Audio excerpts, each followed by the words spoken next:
Teman-teman, kalau kita perhatikan ya, pondasi Ka'bah itu dikelilingi batu marmer berwarna putih yang disebut syazarwan.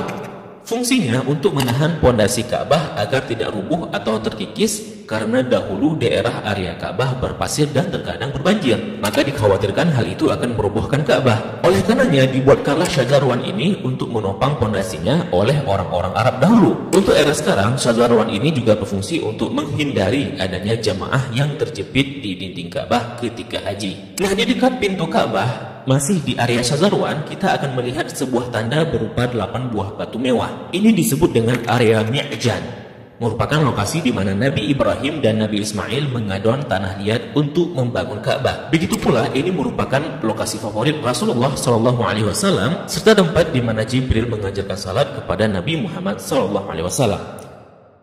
Kain yang menyelimuti Ka'bah ini disebut dengan kiswah. Orang yang pertama kali menyelimuti Ka'bah dengan kiswah merupakan seorang raja dari Himyar yang bernama Tubba Abu Kar. Dahulu orang-orang Arab menggantung syair-syair terbaik mereka di dinding Ka'bah sebagai bentuk kebanggaan budaya peradaban mereka dalam bidang sastra. Dan tahukah teman-teman, jika warna kiswah tidak selalu hitam. Pada awalnya berwarna putih bergaris merah dari Yaman, kemudian menjadi putih, menjadi merah, kuning, hijau, dan yang terakhir hitam hingga sekarang. Tulisan kaligrafinya ditulis dengan benang emas bertuliskan ayat-ayat Al-Quran. Kiswah juga memiliki kain dalaman berwarna putih yang disebut bithana kiswah untuk meresap panas dari dinding Ka'bah. Biasanya kain kiswah diganti pada tanggal 9 Dzulhijjah dan bekasnya dipotong-potong untuk dihadiahkan kepada orang-orang tertentu. Nah, dari pintu Ka'bah, di sebelah kiri pojok Ka'bah tersimpan Hajar Aswad di dalam sebuah cangkang berwarna perak. Pintu Ka'bah sendiri berjarak 2 meter dari lantai. Pada awalnya teman-teman, pintunya sejajar dengan lantai. Namun karena terjadi perampokan isi Ka'bah, kemudian orang-orang Quraisy berinisiatif untuk meninggikannya. Nah, dalam perjalanan sejarahnya, pintu Ka'bah telah berubah-ubah baik bentuk, sendi maupun bahan bakunya. Pintu yang ada sekarang merupakan hadiah dari Raja Khalid bin Abdul Aziz, Raja Saudi, dan dilapisi emas murni 99 karat seberat 280 kg dengan total biaya 46 miliar. Dan itu dana dari tabungan Raja Khalid sendiri. Nah, pintu ini memiliki kunci dengan desain klasik dan secara turun-temurun sejak dahulu kala dipegang oleh keluarga keturunan Qusay bin Kilab bin Murrah. Dan pintu ini hanya dibuka 2 kali selama setahun, yakni pada awal bulan Sya'ban dan awal bulan Zulhijjah untuk dibersihkan. Dan untuk memasukinya diperlukan tangga portable. Dalam Ka'bah sendiri tidak memiliki lampu, sehingga ketika memasuki Ka'bah maka akan diterangi dengan penerangan dari luar.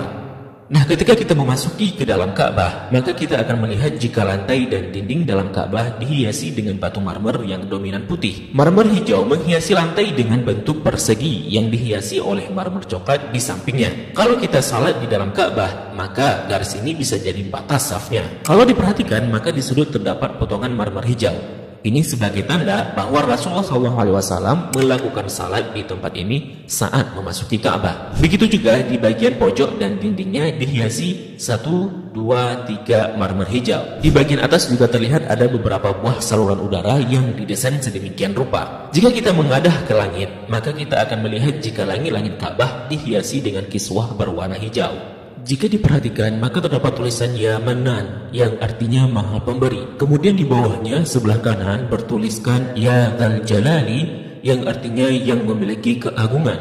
Lalu di sampingnya bertuliskan Wal Ikrami yang artinya yang memiliki kemuliaan.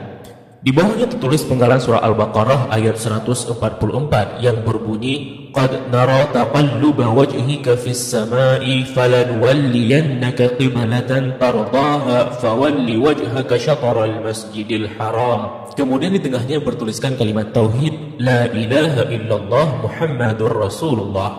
Dilanjutkan di bawahnya bertuliskan surah Ali Imran ayat 96 dengan bunyi Inna awwala baitin wudi'a lin-nasi lalladzi bi Bakkah mubarakan wa hudan lil alamin.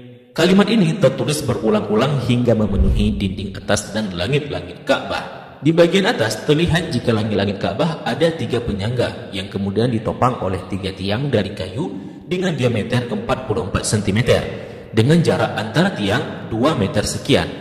Tiang ini dihiasi dengan 6 hiasan cincin terbuat dari emas. Bagian bawah pondasi tiang berbentuk kotak yang besarnya dapat diduduki oleh orang dewasa. Orang yang pertama kali memasang tiang di dalam Ka'bah adalah Abdullah bin Zubair saat pertama kali memugar Ka'bah selepas wafatnya Rasulullah Sallallahu Alaihi Wasallam. Di bagian atas tergantung harta karun berupa kendi-kendi atau lentera kuno yang terbuat dari emas dan perak, merupakan hadiah dari pemimpin-pemimpin negeri Muslim pada masa lalu. Kalau ditanya kenapa kendi-kendi ini masih digantung, ini merupakan tradisi yang sudah ada sejak masa silam. Nah, di bawahnya, tepatnya di antara tiang, terlihat sebuah meja heksagonal berwarna putih dengan atasannya dihiasi marmer hijau. Memiliki kabinet penyimpanan dengan 2 pintu dan 4 engsel. Memiliki 2 pegangan. Ini berfungsi untuk menyimpan bukhur dan minyak wangi seperti kasturi, ember, gaharu, dan sebagainya yang nantinya digunakan untuk mencuci dan membersihkan Ka'bah. Dan ini merupakan wadah untuk menaruh wangian. 2 sisi dinding Ka'bah terdapat 1, 2, 3, 4, 5, 6, 7, 8, 9, 10 buah plakat yang tertempel di dinding Ka'bah dengan warna yang berbeda dan terbuat dari batu alam. Salah satu yang mencolok adalah plakat yang tepat berada di depan area Rasulullah SAW. Plakat ini berisi kaligrafi dengan style kufik murabba yang tertulis La ilaha illallah Muhammadar Rasulullah. Selain itu juga ada plakat lain yang berisi maklumat mengenai renovasi Ka'bah oleh Raja Khalid bin Abdul Aziz. Sepertinya plakat lain juga berupa maklumat renovasi Ka'bah oleh pemimpin-pemimpin Muslim sebelumnya. Di sampingnya terdapat sebuah pintu yang disebut pintu At-Taubah yang sepenuhnya dihiasi dengan emas murni. Di belakang pintu ini ada sebuah tangga yang mengakses ke atas Ka'bah. Dari atas dapat dilihat jika ada pengait untuk mengikat kain kiswah dari atas. Dan bahkan kita bisa juga salat di atas Ka'bah. Jika Ka'bah tidak diselimuti kiswah, maka penampakannya akan seperti ini. Nah, kiswah Ka'bah akan diganti setahun sekali dan harganya mencapai 50 miliar dengan berat 650 kg. Kiswah juga berfungsi untuk menghindari dinding Ka'bah dari keretakan akibat panas matahari. Nah, inilah gambaran dari Ka'bah dan apa-apa saja yang ada di dalam Ka'bah.